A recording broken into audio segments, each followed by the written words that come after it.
High বন্ধুরা, তোমরা সবাই কেমন আছো? শুভ সন্ধ্যা তোমাদের সবাইকে। এই দেখুন, আজকে এসছি আমাদের মাঠের সিম জমিতে। দেখুন সন্ধ্যা হয়ে গেছে, আর ওইখানে ছোট ছোট বাচ্চারা দেখুন গল্প করছে।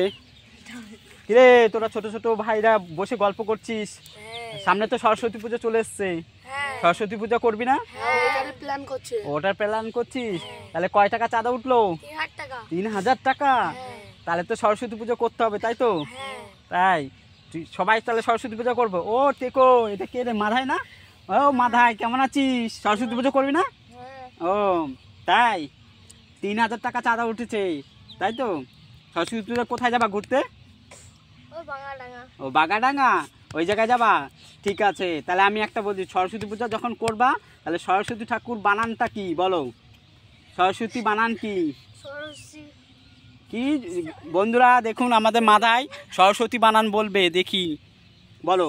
সরস্বতী বানান যদি বলতে পারো, আমি নিজে তোমাদের ঠাকুরটা কিনে দেব, আমি নিজে ঠাকুরটা দেব। বন্ধুরা দেখি মাথায় পারে কিনা। তুমি কিছু পড়ো? পড়ে পড়ো, পড়ে পড়ে আমার মাথায় সে সরস্বতী বানান বলবে, বলো দেখি পারো কিনা। কি হয়? শীতর বানান হলো সরস্বতী, তাই তো? ঠিক আছে, তোমার নাম কি? তোমার নাম দীপঙ্কর সর্দার। তুমি কোন ক্লাসে পড়ো বলো? কিছু? 5-এ পড়ো। 5-এ পড়ো তো? তাহলে 5-এ যখন পড়ো তুমি, তাহলে সরস্বতী পুজো তো অবশ্যই করবে। যদি সরস্বতী ঠাকুর বলতে পারো, তাহলে তোমাদের ঠাকুরটা আমি নিজে কিনে দেবো। বলো সরস্বতী বানান কি? বলো সরস্বতী বানান কি? পারবে না নাকি? 5-এ পড়ো, সরস্বতী বানান বলতে হবে। সরস্বতী ঠাকুর বলতে পারলে আমি ঠাকুর কিনে দেব।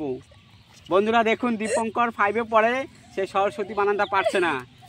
এই বল, তোর নাম কি? বন্ধুরা এই যে আর একটা বন্ধু পেয়েছি, তার নাম হচ্ছে শুভঙ্কর। সে কিসে পড়ে? 5-এ। এটা 6-এ। এ পড়ে 6-এ। একে দেখি, কি বললাম? তুমি যদি সরস্বতী ঠাকুর বানানটা বলতে পারো, সেটা আমি ঠাকুর কিনে দেবো। বলো সরস্বতী ঠাকুর বানান কি? পারবো না। কেন পারবে না? তুমি 6-এ পড়ো, 6-এ তো সরস্বতী বানান পেয়েছো, তাই তো? বলো ঠাকুরটা, যদি তোমরা ঠাকুর নিতে চাও, তো নিতে চাও, তাহলে সরস্বতী বানানটা বলতে হবে।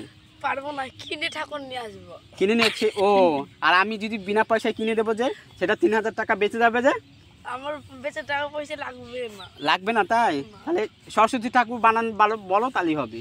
সরস্বতী বানানটা বলো।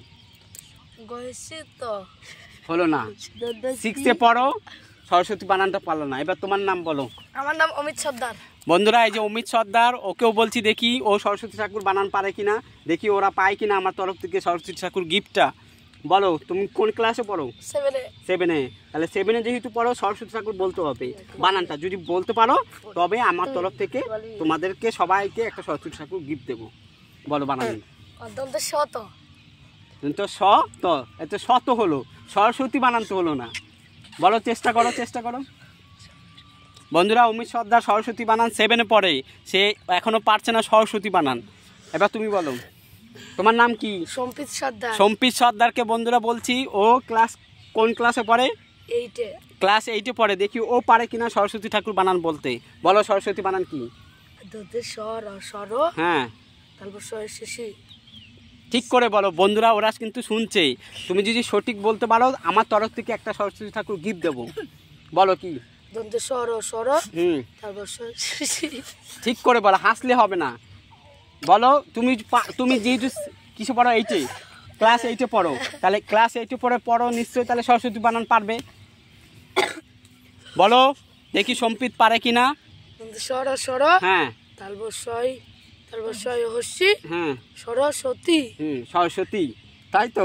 বন্ধুরা দেখুন, এখানে সবাই সরস্বতী বানানটা বলেছে।